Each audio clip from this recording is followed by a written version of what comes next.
Hi guys! Isa ka rin ba sa manangangarap at nagbabalak na magpatayo ng sarili mong sari-sari store or small business balang araw? Sa mga kagaya ko po na nakapag-start na at sa mga nagbabalak pa lang dyan na mag-start ng isang maliit na store balang araw, ito po yung mga tips na pwede po nating isaalang-alang bago po natin simulan ang binabalak po nating negosyo. Ano-ano po bang mga ito? Number 1 po sa listahan is yung location. So, kailangan po nating malaman kung saan mo po gustong ipatayo yung business mo. Kasi pwede mo naman ipatayo yan or mag-business sa loob ng bahay. Yun po yung tinatawag na home-based store. Or pwede ka namang mangupahan, pumunta sa isang lugar na matao at doon ka magpwesto para sa iyong itatayong store. So, kailangan din talaga dyan is yung proper research and planning. So, kailangan mong pag-aralan po muna yung location ng yung negosyo. So, kapag alam mo na yung location ng yung negosyo, pangalawa po sa listahan is kung sino po yung mga target customer na gusto mong i-cater sa yung business na ipapatayo. For example, sino bang target customer mo? Mga retail ba? Or yung mga bumibili ng wholesale?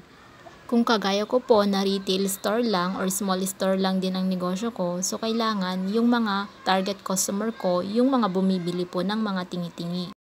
Kung baga sa akin kasi ang target customer ko, yung mga taong hindi nagro-grocery or yung mga taong bumibili po palagi ng mga needs nila sa store, yun po yung target customer ko.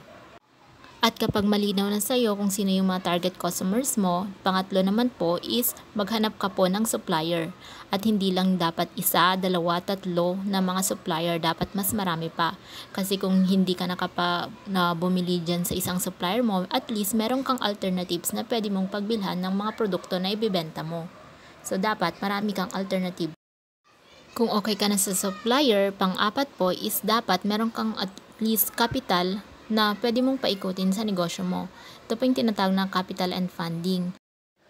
Depende din kasi kung anong klaseng business yung ipapatayo mo. Kung maliit na store lang, di naman kailangan ng malaking capital agad. Pero kung papatayo mo, sari-sari store na agad na kompleto na lahat-lahat, so dapat talaga malaki yung capital na ilalagay mo doon.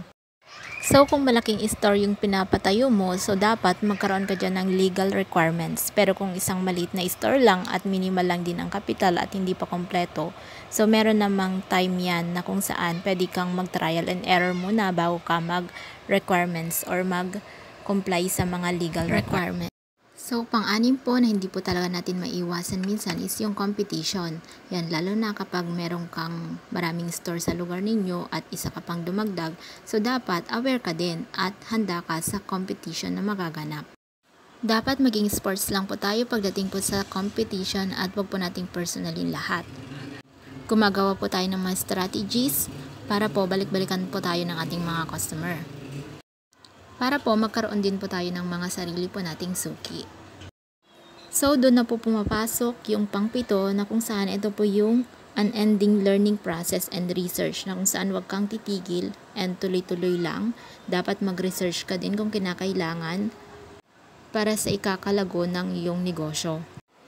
Maging open-minded din po tayo sa mga bagong produkto, bagong trends, yan sa new generation, kung ano-ano ba yung mga pwede po nating idagdag sa mga negosyo natin para mas lalong mag-boom pa. Kagaya ng Gcash, etc. At kapag okay ka na po sa lahat ng yan, pwede mo nang i-start ang iyong negosyo, pumunta ka na, mag-grocery ka na, at pwede mo nang i-set up ang iyong store sa bahay man yan o kahit saan, i-set up mo na. At doon na po mag-uumpisa ang lahat. So, doon ka rin matututo sa inumpisahan mong negosyo at habang tumatagal, marami ka nang natututunan na pwede mong i-apply sa iyong paglago. Ang kita po ng store is barya-barya lang, pero darating yung araw na kung saan hindi na lang barya-barya lang, kundi yan na yung bubuhay sa iyong pamilya. Yun lang po for today's video. Thank you for